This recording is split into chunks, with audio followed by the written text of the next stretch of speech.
মুক্তাগাছায় শহীদ স্মৃতি সরকারি কলেজের উদ্যোগে বৃক্ষরোপণ কর্মসূচি পালিত হয়েছে।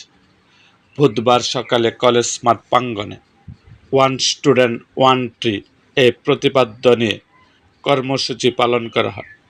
শহীদ স্মৃতি সরকারি কলেজের অধ্যক্ষ অধ্যাপক মোহাম্মদ মুস্তাফিজুর রহমান কলেজ চত্বরে একটি নিমগাছের চারা রোপণ করে এই কর্মসূচির উদ্বোধন করেন। পরে রোভার স্কাউট ও বিভিন্ন বিভাগের শিক্ষকদের নিয়ে বৃক্ষরোপণ করেন শিক্ষার্থীরা। এ সময় উপস্থিত ছিলেন শিক্ষক পরিষদের সম্পাদক ও ইংরেজি বিভাগের বিভাগীয় প্রধান সহযোগী অধ্যাপক মোহাম্মদ নাসির উদ্দিন।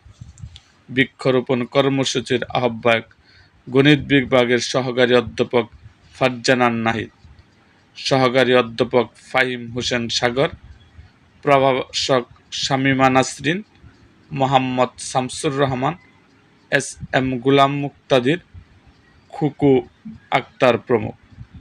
বৃক্ষরোপণ শেষে কলেজ শিক্ষক, শিক্ষার্থী, কর্মচারী ও পথচারীদের মাঝে বৃক্ষ বিতরণ করা হয়।